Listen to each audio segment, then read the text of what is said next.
Sziasztok, és üdvözöllek benneteket! A mai alkalommal belevágunk a magyar ABC-be.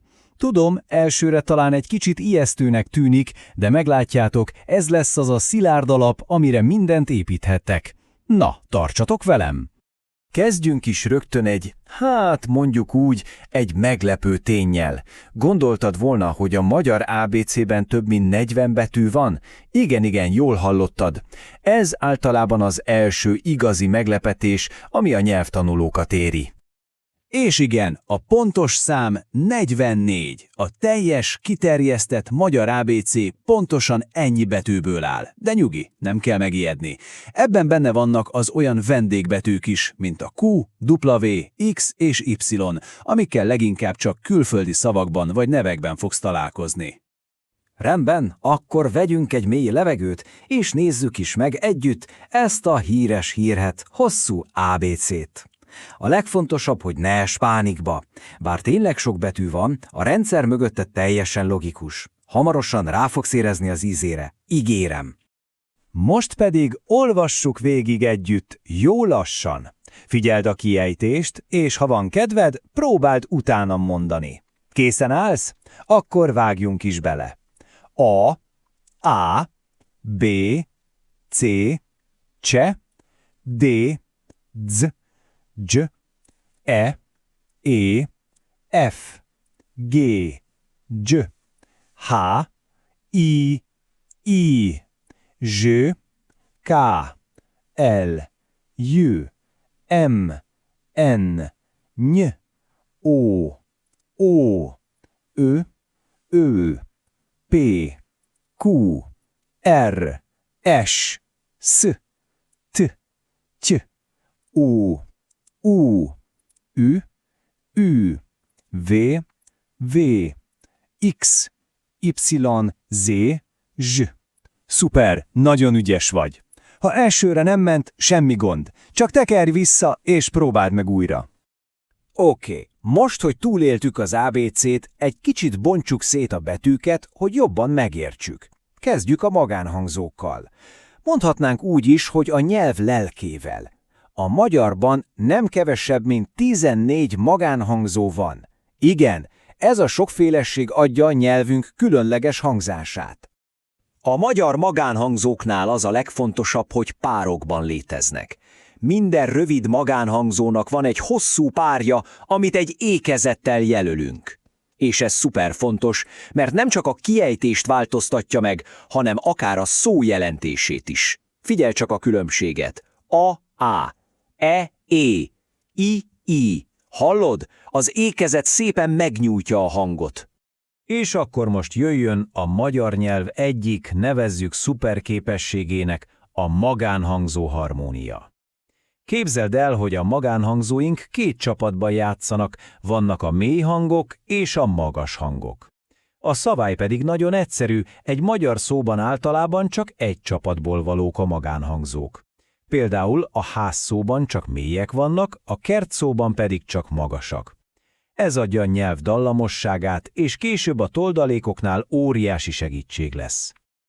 A magánhangzók után jöjjenek a mással hangzók, ahol szintén vár ránk pár meglepetés. A magyarban ugyanis vannak olyan betűk, amik valójában betűkapcsolatok.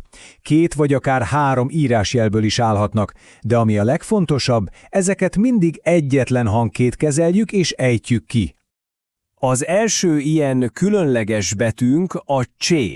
Bár 2 karakter, ez egyetlen hangot jelöl. C. A jó hír az, hogy a kiejtése ismerős lesz az angolból. Gondolj csak a church vagy a cheese szavakra, pontosan az a hang. Ugye, hogy nem is bonyolult? Na most nagyon figyelj, mert ez az egyik leggyakoribb csapda, amibe az angol anyanyelvűek beleesnek. A magyar S betűt úgy kell ejteni, mint az angol sima S hangot a szín vagy a szí szavakban. Tehát az S-sel, ami sziszegős S hangunk. Ezt nagyon jegyezd meg. A J betű kiejtése sokaknak szokott kihívást jelenteni. Ez egy nagyon lágy D hang, mintha egy pici J hangot is belekevernénk. Az angol during szóban hallható D hang egy elég jó kiindulási alap. Mondd utánam Gy. mint például a gyerek szóban. És végül, de nem utolsó sorban, itt van a zs. Ez a hang is ismerős lesz az angolból, pontosan úgy kell ejteni, mint a treasure vagy a vision szavakban hallható hangot, tehát zs, mint a zselé szóban. Most, hogy ismerjük ezeket a különleges betűket, foglaljuk össze a legfontosabb különbségeket, amik az angol anyanyelvűeknek fejtörést okozhatnak. Ezek azok a betűk, amik elsőre ugyanúgy néznek ki, de teljesen máshogy kell őket kiejteni.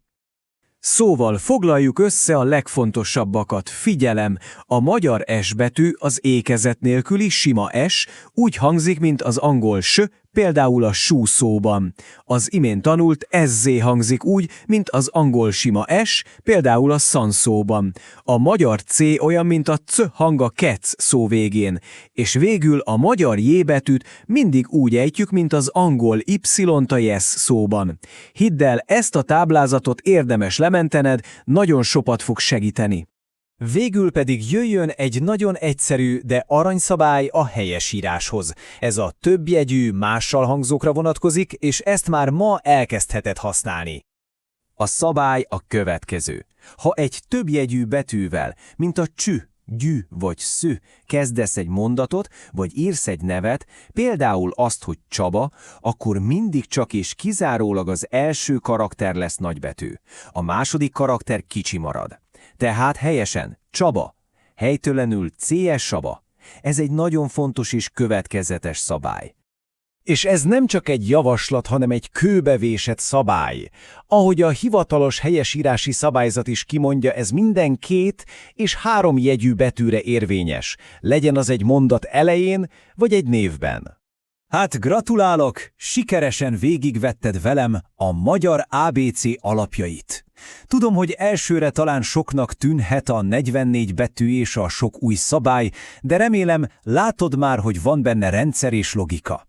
Most, hogy a legfontosabb eszköz a kezedben van, azaz ismered az ABC-t, már csak egy kérdés maradt.